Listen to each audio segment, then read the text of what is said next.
में कांग्रेस के दीनदयाल बैरवा जीत गए हैं, जगमोहन मीणा कमाल नहीं कर पाए हैं। देवली उनियारा में बीजेपी के राजेंद्र गुर्जर जीत गए हैं, कांग्रेस तीसरे नंबर पर आ गई है। इसके अलावा झुंझुनू में हम लगातार आपको बता रहे हैं राजेंद्र भामू चुनाव जीत गए। अभी रामगढ़ का अभी नतीजा आना बाकी है। रामगढ़ का बिल्कुल कभी कांग्रेस आगे हो रही है, कभी बीजेपी आगे हो रही है, यानी कि फाइट एकदम मुकाबला जो है वो कांग्रेस के बीच में जबरदस्त बना हुआ है। लेकिन जहां जहां सीट पर नतीजे घोषित हो गए हैं वहां अपने दर्शकों को बता रहे हैं देवली उनियारा में बीजेपी की जीत हो गई है, झुंझुनू में बीजेपी के राजेंद्र भाबू की जीत हुई है, बड़ी लीड लगातार बनाए हुए थे। खीवसर में बीजेपी के रेवन राम डांगा की जीत हुई है।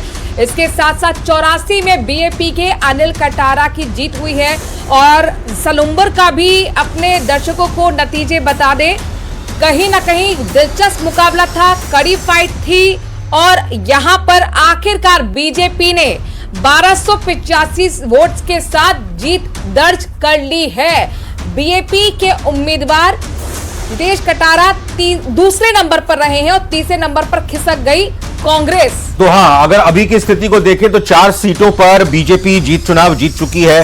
सलूम्बर हो गया, दूसरी तरफ खीवसर का चुनाव हो गया, देवली उनियारा हो गया और साथ ही साथ झुंझुनू में। और कांग्रेस के हाथ में अभी दौसा की ही सीट लग पाई है और दूसरी तरफ 84 की सीट बीएपी के हाथ में लगी है। रामगढ़ का नतीजा अभी आना बाकी है,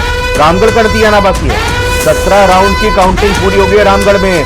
17 राउंड की काउंटिंग रामगढ़ में पूरी हो गई है। किसके हाथ आएगी ये सीट? कांग्रेस के आरएन जुबैर खान यहां भी पीछे हो गए हैं, पीछे चल रहे हैं। रामगढ़ से उम्मीद थी कांग्रेस को, बाकी सारी सीटें यहां पर पीछे चल रही थी कांग्रेस। नहीं, कांग्रेस को उम्मीद तो वैसे सभी सीटों से थी, लेकिन अब तक हासिल हुई बस दौसा में अभी तक जीत मिली है। बहुत उम्मीद थी क्योंकि एक सेफ सीट थी, लेकिन यहाँ पर आरएन जुबैर खान पीछे चल गए। तो ये क्या बीजेपी के पास जाएगी सीट या फिर बीजेपी के सुखवंत सिंह यहां पर चुनाव जीतेंगे या फिर आरएन जुबैर खान के हाथ लगेगी सीट? 5 राउंड बचे हैं। बहुत दिलचस्प है कि सुलंबर में देखिए जो सिंपैथी वोट है वो काम कर गया, क्योंकि कहते कहीं ना कहीं प्रभावी होता है उपचुनाव में। लेकिन ये चीज रामगढ़ में अभी फिलहाल नहीं दिख रही है। आरएन जुबैर खान अभी पीछे नहीं, देखिए सिंपैथी फैक्टर की बात है, लेकिन आप 14,000 से चुनाव जीते थे 2023 में। अगर हम सलूम्बर की बात करें, अब आपका मार्जिन से 1200 सीट वोटों का रह गया है, 1285 का है ना। तो 1200 के आसपास अगर आपका मार्जिन रह गया है तो इसका मतलब ये नहीं कहा जा सकता पूरे तौर पर कि सहानुभूति का फायदा मिला है। हम ये कहेंगे कि उल्टा नुकसान हुआ है। आपको तो 14,000 से और ज्यादा मार्जिन से जीतना चाहिए था। अगर 11 महीने पहले 14,000 के मार्जिन से आप चुनाव जीते हो तो उससे ज्यादा मार्जिन से भी चुनाव आपको जीतना चाहिए था। लेकिन बीएपी ने कड़ी टक्कर दी है, सख्त टक्कर दी है। और ये अब देखना दिलचस्प होगा कि रामगढ़ का क्या होता है, रामगढ़ का क्या होता है, रामगढ़ का क्या होता है, ये देखना दिलचस्प होगा। 17 राउंड की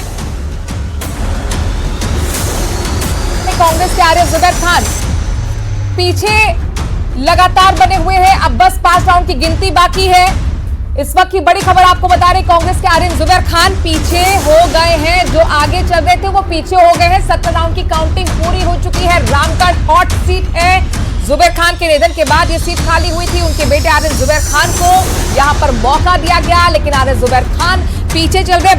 मुस्लिम बाहुल्य सीट है रामगढ़ की। अगर बारे में बात करें, अलवर के अंतर्गत आती है और जाहिर तौर पर कांग्रेस विधायक जुबैर खान के निधन के बाद ये सीट खाली हुई और परंपरागत वोट जो है वो रहा है जुबैर खान के साथ। लेकिन जाहिर तौर पर क्या इसका फायदा आरएन जुबैर खान को मिल पाएगा, ये देखना होगा, क्योंकि वो पीछे चल रहे हैं। सुखवंत सिंह बीजेपी के प्रत्याशी आगे चल रहे हैं और ये दोनों के बीच में कड़ा मुकाबला था। कांग्रेस और बीजेपी के बीच में कड़ा मुकाबला था और इसमें अब बीजेपी आगे चल रही है।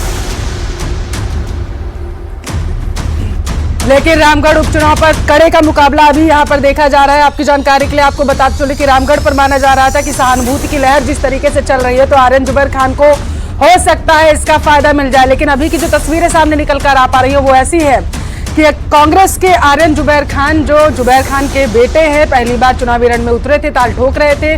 17 राउंड की काउंटिंग पूरे होने के बाद नतीजा ये सामने निकल कर अभी के लिए आ पा रहा है कि वो पीछे चल रहे हैं। और यही वजह है कि माना जा रहा है कि कांग्रेस जो मान रही थी कि आरएन जुबैर खान को टिकट देगी, चुनावी रण में उतारेगी, तो हो सकता है सहानुभूति का फायदा उन्हें मिल जाए, लेकिन ऐसा होता हुआ नजर नहीं आ रहा है। यहाँ आपकी जानकारी के लिए आपको बताते चले कि अलवर जिले की रामगढ़ विधानसभा सीट हरियाणा से लगी हुई है और इस सीट पर ज्यादातर कांग्रेस का दबदबा रहता है, लेकिन भारतीय जनता पार्टी भी यहाँ 4 बार चुनाव जीती है। बीजेपी के कद्दावर नेता जो थे आपको बताते चले, ज्ञानदेव आहूजा 3 बार यहाँ पर विधायक रहे थे और 1990 से लेकर के कांग्रेस ने यहाँ पर हमेशा ही मेयर प्रत्याशी चुनावी मैदान में उतारा था और सियासी गलियारों से लगातार ये कयास लगाए जा रहे थे, बयानबाजियां हो रही थी कि जिस तरीके से कांग्रेस ने इस बार अपने चुनावी जो रणनीति है उसे बदला है, तो क्या इसका फायदा मिलेगा या नहीं मिलेगा, ये देखने वाली बात होगी। तो कांग्रेस के आर्यन जुबैर खान अभी पीछे चल रहे हैं, ये जानकारी सामने निकल कर आ पा रही है। रामगढ़ का उपचुनाव में सियासी दंगल जो है लगातार हाई होता जा रहा है। सबकी नजरें इस वक्त सिर्फ रामगढ़ उपचुनाव पर लगी हुई है, ये देखने के लिए कि आर्यन जुबैर खान क्या जो अभी पीछे चल रहे हैं, 5 राउंड की गिनती अभी बाकी है, उसमें क्या वो बढ़त बना पाएंगे।